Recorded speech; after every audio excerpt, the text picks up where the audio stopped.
iHeart, get ready. Fantasy football is here. Welcome to the Scout Fantasy Show. ScoutFantasy.com is home to the Fantasy Football World Championships and the best players in the world. Real money winners giving their secrets to help you win. Now exclusively on iHeart. This is the Scout Fantasy Show with your host, the one, the only, Dr. Roto. Roto. Get out the insurance cards. Get out the copay. The office? It's open, my friends. Thursday night football. I told you Aaron Rodgers was due. And he was due. He was very good. 39 for 56, 326 yards, 3 touchdowns. And you know what? Randall Cobb could have had 2 more touchdowns. How about that? I thought he could have had 2 more. But I don't want to get crazy here with Aaron Rodgers. I don't want to all of a sudden say he's back, because I don't think he's back. First of all, the Packer wide receivers have big-time separation issues. I tweeted they have more separation issues than a 6-month-old baby. Maybe Ty Montgomery can get away, but the rest of these guys, when he's throwing the ball downfield, they are not separated. Secondly, the Bears are not very good. So Aaron Rodgers looked good against a team that's not very good. Now that's what we're looking for, right? We're looking for a guy who's going to play well against bad teams, but I need a guy who's going to play well against good teams. So I am cautiously optimistic about Aaron Rodgers. Do I like what I saw last night? Absolutely. Do I like the offense that they ran with Montgomery and Brown? I did. Ty Montgomery, 9 carries, 60 yards. Randall Cobb, 5 for 21. And all the other guys did nothing with nothing. I told you Niall Davis was going to do nothing. 2 carries, 1 yard. Don Jackson got injured. But I think you can actually win a couple of games in the NFL with Montgomery and Cobb. It was a pretty decent offense, and I like the short passes. Work it down the field. Boom, boom, boom. 39 completions, you'd think he'd have more than 300 yards, but he didn't. But I love this. Devontae Adams, 13 for 132 and 2. Randall Cobb, 11 for 95 and 1. Ty Montgomery, 10 for 66.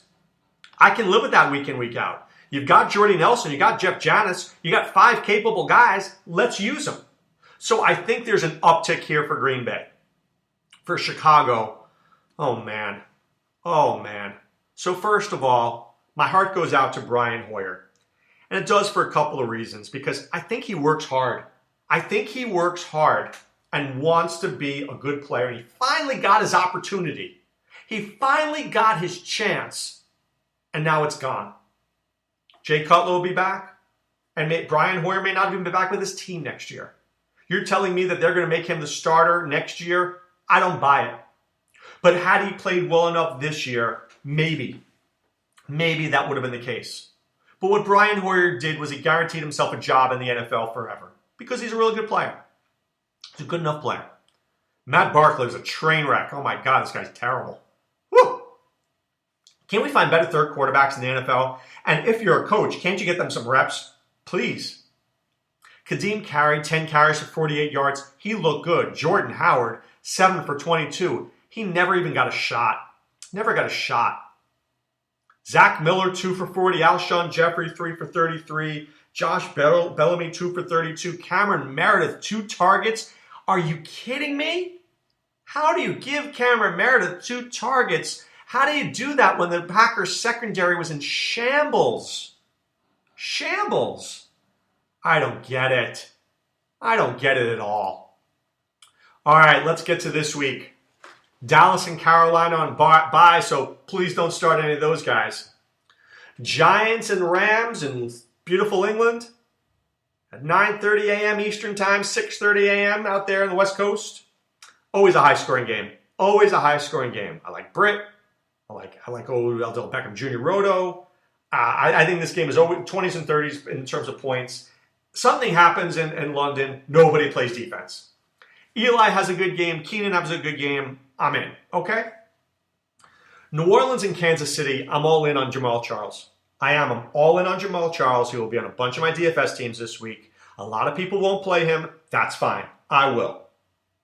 They didn't want to rush him last week on a bad surface. This week, the surface should be better so long as the weather is good. I think he goes for 100 yards and a touch easily.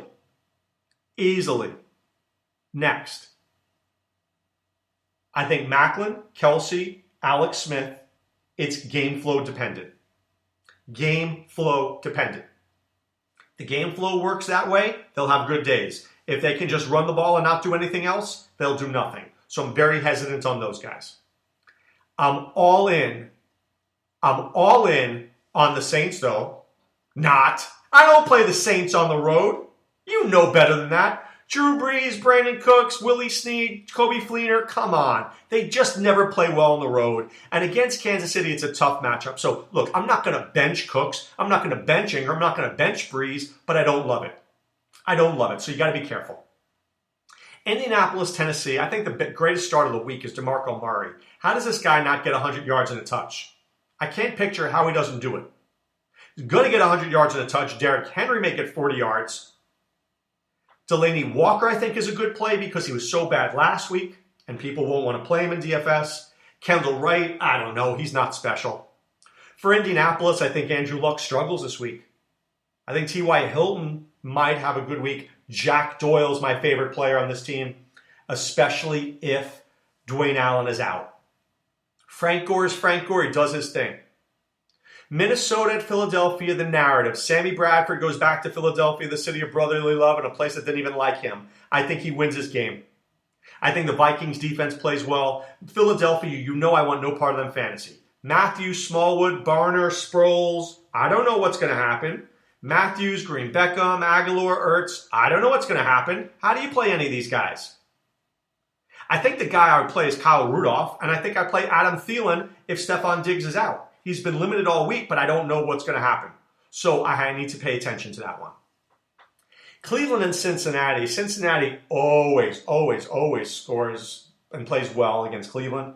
I think this game will be closer than people think. If Joe Hayden comes back, I don't love A.J. Green, but I like Cincinnati to win. I think this is a Jeremy Hill game. Be nice to see Tyler Eifert finally get on the field. I'm worried about Terrell Pryor for the Browns. Is he healthy? If he's not, Ricardo Lewis might be their best player. How crazy would that be? How crazy would that be if he was their best player this week? But I don't know. I like Crowell a little bit. I don't like Duke Johnson. I think I like the running games here. Crowell and Jeremy Hill. Okay, Washington and Detroit. I think Kirk Cousins has 2 to 3 touchdowns this week. I do. I feel pretty comfortable about that. Very hard to run against Detroit, easy to throw against them. So I think that Kirk Cousins does well. Jordan Reed would be a good start, but he may not be cleared because of the concussion. But DET is bad against the TE, which means you may want some VD. It's the only time in your life that you might want VD, could be this week. I'd take some VD, please. Vernon Davis might have a big play. For Detroit, got to see what happens with their running situation. Washington, Zenner, Riddick, what's happening with Riddick? I'd love to see him play. Please let him play. I need him so desperately. Ebron, is he still out? Are we going to see Golden Tate? It was good to see Golden Tate have a big week last week. So I'm in on Tate and Marvin Jones. That's what I'm in on.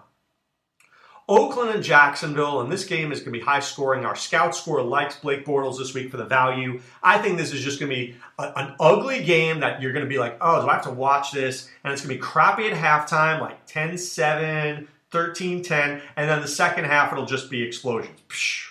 I think the game will end up being like 27-24 or 30-27 or something ridiculous, but the game will be ugly, right? Mr. Garbage Time himself, Blake Bortles, will do nothing by halftime. He'll have like 130 yards and no touchdowns, and by the end of the game, he'll throw for 340 and 3. I mean, I don't know how that happens. It just does. Worst first half quarterback in football, Blake Bortles. But I like Amari Cooper. I like Michael Crabtree. I like Allen Robinson this week. I like those 3 guys.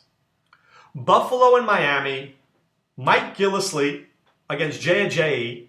Both these guys should do well. Mike Gillislee went to University of Florida. Where are they playing? Miami. I think Gillislee comes back and has a good week. I think Tyrod Taylor does well. I don't think LaShawn McCoy plays. I think Charles Clay has a good week. I think Justin Hunter finds the end zone again. For Miami, Miami's offensive line was better last week and they played, but Rashad Jones is out and that hurts that secondary big time. Big time. It's not that I think Tyrod Taylor can take advantage of it, but I think it's a big loss for Miami moving forward. For Miami, like I said, I like Landry a little bit, but Jay is my favorite guy. All right, Baltimore and New York. This is a game where Joe Flacco, I think he plays. I don't think Ryan Mallett plays. I think Flacco plays. Mike Wallace, Brashad Perriman. These are guys who fit the profile this week of guys who could beat the Jets. Terrence West is not that guy. It's a bad matchup for him. The Jets always do well against the run. The Jets have Geno Smith, which is a train wreck and a half. Oh my God, that's awful. Really despised. But I can't bench Brandon Marshall. See, I want to bench Brandon Marshall, but I can't do it. Because he's going to get the targets. Right? He's going to get the targets, and that's why I can't do it. All right. Tampa Bay and San Francisco, I think Colin Kaepernick is a very interesting play this week because he could hit value with 60 rushing yards and maybe a touchdown. So right there, that's 12 points. That's like 3 touchdown passes. So if he goes 200 yards passing and a passing touchdown, 60 yards rushing and a rushing touchdown, that was like a really big week. That's why Cam Newton was so good last year. My guy this week, you're going to think I'm crazy. I think it's Quentin Patton. I think Quentin Patton catches a touchdown. You need a bargain play. I don't know. I got a visionary play, and I think it's Quentin Patton. Tampa Bay, Vincent Jackson's gone. Doug Martin's gone. Both of these guys are hurt. Jackson's out for the year. Mike Evans is going to get like 15 targets. Adam Humphries is going to have a good week. Jacquizz Rodgers is going to have a very good week this week. I like Jacquizz Rodgers a lot. For San Francisco, I want to get back to San Francisco. Mike Davis. Mike Davis is the new backup there with Carlos Hyde out. Mike Davis is the guy. So Mike Davis played pretty well at South Carolina. So let's watch him. Let's see what he can do. Sean Drone is not the guy. Mike Davis is the guy. San Diego, Atlanta. Fireworks in this game. Vegas loves this game. I love this game. I'm going to try something new here this week. The optimal guys, Julio Jones, Roto, Devonta Freeman. But what if in DFS we go with like the Tevin Colemans and the Mohamed Sanu's? Everybody's going to be on Jones and Freeman. Not that many people are going to be on Coleman and Sanu. Maybe that's good value there. For San Diego, everybody's on Melvin Gordon. How many people are on Tyrell Williams? Hunter Henry. People will be on Gronk. Maybe Henry's a good play. I think it is. But I think it's going to be a high-scoring game. New England at Pittsburgh, you're always going to struggle here with the backup quarterback. And the backup quarterback does not get enough reps, right, throughout the year, as we saw with Matt Barkley, train wreck. So what happens is Landry Jones is now the starter. When he goes back to pass, who is he looking for? Antonio Brown. Who is he not looking for? His third and fourth receivers. Because he's locking in on one guy, because that's why he's a backup quarterback. If he was locking in on his third and fourth receivers, you know who he'd be? My starting quarterback. So I like Antonio Brown this week, but I don't like Sammy Coates. I don't like Eli Rogers. I don't like Darius Haywood-Bay. I don't like Jesse James. Now, Landry Jones does come from a good pedigree in Oklahoma. He was a good college quarterback. That doesn't make him a great pro quarterback. I think he's an absolute backup here. I'll be okay starting Brown, but I won't like it. Le'Veon Bell, I'm starting because that's what you do. And I think in DFS circles, Le'Veon Bell is interesting because nobody will play him this week, which if I can get Le'Veon Bell for like 5 or 6% owned, that's not so bad, is it? That's not so bad. But I think they lose this game to New England. Tom Brady throws for 3 touchdowns. LeGarrette Blount scores 1 or 2 touchdowns on the ground. So right there, we're looking at like, I don't know, 42 points and maybe a field goal. I think they score like 45 to 48 points this week. I really do. I really do. So I like Brady. I like Blount. I always like the tight ends. You know that. So there we have it. Big week. Seattle, Arizona. This is a very tough game to handicap because these are 2 good defenses and I don't see a lot of offense. David Johnson, I feel with very similar to I feel about Le'Veon Bell. He's going to be low owned in DFS because he's playing Seattle. Seattle always plays better at home than the road, but still, it's still the Seahawks.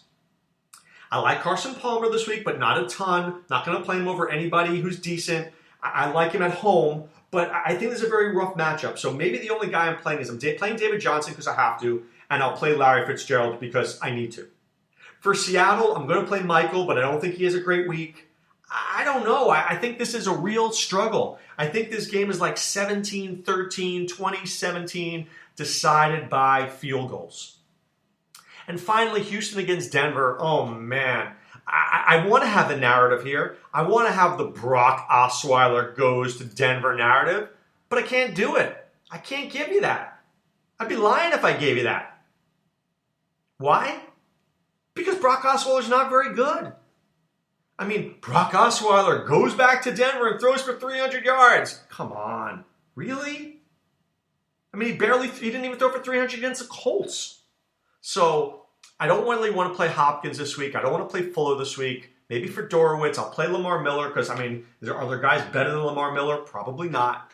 For Denver, I like Demaryius Thomas. I think right now with C.J. Anderson, Devontae Booker, we're getting ourselves into a timeshare. I don't think either one of these guys are going to win the job or lose the job. They're going to share the job, and that's annoying. That's really annoying. So I want to give you a strategy move here. So let's just assume that Emmanuel Sanders is questionable. I would tell you, and a lot of people go, should I start Emmanuel Sanders or Willie Snead? Well, let's say I don't like Willie Snead on the road, and I don't, and I would rather start Sanders. But I don't know if Sanders is going to play. What I might do is pick up Jordan Norwood, just in case, not play Snead, who I don't like on the road against Kansas City. I'm going to try to play Sanders, but if Sanders doesn't play, I've got Jordan Norwood. If Sanders does play, I have Sanders. See how that works? It's simple. That way you cover yourself and you're making a good play. All right, I want to cover something that I may talk about tonight on tonight's show, and you can listen to that at SiriusXM Fantasy Sports Radio from 10 to 12 p.m. Eastern Time. So a follower of mine made a trade, and the trade was Julio Jones for Allen Robinson and Duke Johnson. And he was getting Julio Jones. And his league makes veto the deal. I have problems when people veto the deal. Unless there's collusion, unless there's outright collusion, I don't like vetoing deals. Unless they're so patently unfair that they're so horrific that I can't pass this, because if I pass this deal, I lose the rest of my league. Is Julio Jones for Allen Robinson and Duke Johnson a good deal? No, it is not a good deal. Is it a horrific, heinous deal? No. It's what I call a bad deal that shouldn't have been made. But I don't know if I can veto it. I could be annoyed at the dude who made it, but I don't know if I can veto it. A bad deal would be Jordan Matthews and Duke Johnson for Julio Jones. That I'd veto and say, I can't do that because that trade ruins our league. And I don't want to ruin our league over your trade. And people always pull out the, well, I'm going to quit. Then fine. You want to do the Jordan Matthews and Duke Johnson for Julio Jones? You go ahead and quit. Here's the door. Don't let it hit you on the way out. But a trade that's close, that's bad, well, there's nothing I can do about bad trades. A bad trade is a bad trade. I can't fix a bad trade. I can get rid of a bad owner maybe in the following year, but I can't negate or veto a bad trade. Can't do it. So if you're in a league, when you're vetoing, it better be heinous that you can't live with it. That it's so bad that it just repulses you. Then you can veto it. A bad trade, you can't veto a bad trade. You can be angry at the bad owner, but you can't veto a bad trade. All right, right now, time to put away the insurance cards, put away the copay. The office is closed, my friends. So like I said earlier, we're on SiriusXM tonight from 10 to 12 p.m. Eastern, Sirius 210 XM87. We're on tomorrow morning from 7 to 10 a.m. Eastern. And then we're on Sunday night from 7 to 9 p.m. Eastern. So we'll be covering a lot of DFS, game previews, seasonal DFS, a lot of guys. I want you to check out scoutfantasy.com. Enter the promo code ROTO, that's R-O-T-O. You pay for 1 month, you get 2 more for free. We talk about our scout scores. That is the value in relation to the price, right? What is a guy going to do? So a $5,000 player puts up 20 points. He's putting up 4 times his value. Those are scores that are good. We take our projections, we put it with the values, we come with the scout scores. That helps you be a better DFS player. It's helping you make the right picks. Now, I'm not going to guarantee you're going to win, but I'm going to guarantee that you'll be putting yourself in a position to win. And that's all we can ask for, right? All right, guys. I wish you a great week 7. Started good for Packers fans. Will it be good for you? I hope so. Remember, be a member of the Scout Army. And be well. Take care. Thanks for listening to the Scout Fantasy Show. There's never been a better time to join the Scout Army. Visit scoutfantasy.com. Use the promo ROTO for 2 months free. And don't forget, fantasy players, please thumbs up the podcast on the iHeart app. See you next time. Go Scouts!